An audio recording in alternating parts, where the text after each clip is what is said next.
कोई भी अंदाजा नहीं था। चाइना से कोविड-19 की शुरुआत हुई और कुछ ही समय में पूरी दुनिया इससे परेशान हो गई थी। लोगों को घर से बाहर ना जाने के ऑर्डर दिए गए, कर्फ्यू लगाया गया, लॉकडाउन लगाया गया और लोग अपने घर में बैठे रहे। और देखते ही देखते डिजिटल मार्केट में काफ़ी ज़्यादा उछाल आ गया। ऑनलाइन पेमेंट होने लगी, online food delivery, online cash delivery, online bill payment, online classes, plane में डिजिटल पास होने लगे, डिजिटल टिकट्स वगैरह वगैरह सब कुछ डिजिटली होने लगा। और देखते ही देखते हम सब ने डिजिटल लाइफ को अपनी लाइफ बना लिया। प्रकाशित वाक्य 13 अध्याय उसके 16 से 18 की भविष्यवाणी में लिखा है, और उसने छोटे बड़े, धनी कंगाल, स्वतंत्र और दास सबके दाहिने हाथ या माथे पर एक एक छाप करवा दी कि उसको छोड़ जिस पर छाप अर्थात उस पशु का नाम या उसके नाम का अंक हो और अन्य कोई लेन देन ना कर सके। ज्ञान इसी में है, जिसे बुद्धि हो वह उस पशु का अंक जान ले, क्योंकि वह मनुष्य का अंक है और उसका अंक 666 है। टेक्नोलॉजी आने के बाद गवर्नमेंट ने सब पर नज़र रखना शुरू कर दिया। आधार कार्ड, पैन कार्ड सब कुछ लिंक कर दिए गए और अब मिनटों में किसी भी व्यक्ति की डिटेल्स निकाली जा सकती है, इंक्लूडिंग वो कहाँ से हैं, उसके बैंक में कितने पैसे हैं वगैरह वगैरह। अमेरिका में सभी प्रकार की आईडीज़ को डिजिटल कर दिया गया है ताकि लोगों को हाथ में कुछ ना उठाना पड़े। बस आप अपनी फिंगरप्रिंट और आंखों से रजिस्ट्रेशन करें and you are good to go. कोविड-19 के बाद सब कुछ मनचाहा हो रहा है। हम बिल्कुल भी सेफ नहीं हैं और प्राइवेसी तो बिल्कुल ख़त्म हो चुकी है। किसी भी ऐप के बारे में हम सुनते हैं और हम उसे डाउनलोड कर लेते हैं बिना सोचे समझे। अब आप व्हाट्सएप को ही ले लीजिए। आने वाली 8 फरवरी से व्हाट्सएप की पॉलिसी चेंज हो जाएगी। अब से व्हाट्सएप के पास आपकी पूरी जानकारी होगी, जैसे कि आपकी लोकेशन, आपकी device information, phone details, server details, यहाँ तक कि आपके अकाउंट में कितने पैसे हैं, यह सब भी व्हाट्सएप को पता होगा। अभी कुछ दिन पहले ही former American president Donald Trump का ट्विटर अकाउंट भी बैन कर दिया गया था। जी हाँ, डोनाल्ड ट्रंप जो कि अमेरिका के राष्ट्रपति थे, उनका भी ट्विटर अकाउंट बैन कर दिया था। और ट्विटर ने कहा कि जो हमारी पॉलिसी को फॉलो नहीं करेगा उनका अकाउंट बैन कर दिया जाएगा। फेसबुक, यूट्यूब और अब व्हाट्सएप भी बिल्कुल ऐसा ही कर रहे हैं। जब वो चाहें किसी को भी उठा के बैन कर देते हैं। वो ज़बरदस्ती अपने विचारों, अपनी पॉलिसी को हमारे ऊपर थोपे जा रहे हैं और अधिकतर लोग उसे स्वीकार भी कर रहे हैं। 666 या उस शैतान की छाप आसमान से नहीं गिरेगी, बल्कि हमारे ही बीच में से कुछ होगा जिसे बहुत से लोग देखते हुए भी कभी नहीं समझ पाएंगे।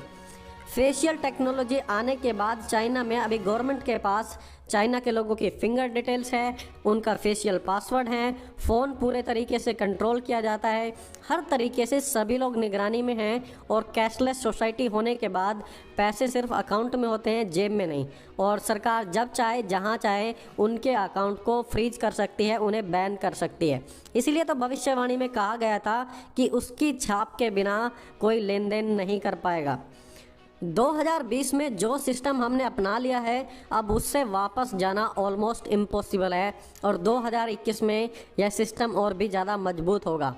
लोगों में जो डर पैदा हो चुका है, उस डर से बचने के लिए लोग अपनी प्राइवेसी, सिक्योरिटी, डिटेल्स सब कुछ कॉम्प्रोमाइज़ करने के लिए तैयार हैं। Created a world so chaotic that humanity is finally ready to sacrifice its freedom to gain its security. Once the purification process is complete, Hydra's new world order will arise. ये देखिए captain America का scene. इसमें भी बात की जा रही थी कि इंसान अपने बचाव के लिए अपनी सिक्योरिटी, अपनी प्राइवेसी, आज़ादी सब कुछ दांव पर लगा देंगे। वो जीते जागते गुलाम बन जाएंगे और उसके बाद दुनिया में न्यू वर्ल्ड ऑर्डर आएगा। दोस्तों, क्या आप समझ पा रहे हैं कि हमें कैसे नॉर्मल लाइफ से न्यू वर्ल्ड ऑर्डर के लिए तैयार किया जा रहा है? और या फिर इन शॉर्ट हम कह सकते हैं कि हम उस छाप के आने के एक कदम और आगे बढ़ चुके हैं और प्राइवेसी नाम की अब कोई चीज़ बची ही नहीं है और मीडिया लोगों को सच्चाई बताने की जगह सिर्फ और सिर्फ गुमराह कर रही है। अमेरिका, यूके में वैक्सीन लगनी ऑलरेडी शुरू हो चुकी है, जल्दी इंडिया में भी लगेगी। अर्थव्यवस्था डूब रही है, नौकरियां ख़त्म हो चुकी हैं और अब हमारी आज़ादी, हमारे फ्री डिसीजन लेना, प्राइवेसी भी सब कुछ हमसे छिनने वाला है और हम सब इसे अपनी आंखों से देख रहे हैं और आने वाले समय में इसे और भी क्लियरली देख पाएंगे। दोस्तों मैं ये सभी चीज़ें आपको डराने के लिए नहीं बल्कि यह चाहते हुए बता रहा हूँ कि संसार में होने वाली बदलावट पर अपनी नजरें रखें और अपने आप को प्रभु के साथ मजबूत बनाए रखें। प्रभु यीशु ने कहा, वे तुम्हें क्लेश देने के लिए पकड़वाएंगे और तुम्हारी हत्या कर देंगे, क्योंकि मेरे कारण तुम सभी देशों की घृणा के पात्र बन जाओगे। इस समय अनेक विश्वास से हट जाएंगे तथा त्याग देंगे। वे एक दूसरे से विश्वासघात करेंगे, वे एक दूसरे से घृणा करने लगेंगे। अनेक झूठे भविष्यद्वक्ता उठ खड़े होंगे, वे अनेकों को भरमा देंगे। अधर्म के बढ़ने के कारण अधिकांश का प्रेम ठंडा पड़ता जाएगा, किंतु उद्धार उसी का होगा जो अंतिम क्षण तक विश्वास में स्थिर रहेगा। जो लोग इस दुनिया के सिस्टम के अनुसार चलकर इन बदलावट को ना समझ के जब चलते ही जा रहे हैं, आप फ्यूचर में इसे जरूर रियलाइज करेंगे कि आपने क्या डिसीजन लिया था। प्रेरित पौलुस ने ऐसा कहा कि किसी रीति से किसी के धोखे में ना आना, क्योंकि वह दिन ना आएगा जब तक विद्रोह नहीं होता और वह अधर्मी पुरुष अर्थात विनाश का पुत्र प्रकट ना हो। 10वीं आयत में प्रेरित पौलुस ने कहा, और नाश होने वाले के लिए अधर्म के सब प्रकार के धोखे के साथ होगा, क्योंकि उन्होंने सत्य के प्रेम को ग्रहण नहीं किया जिससे उनका उद्धार होता है।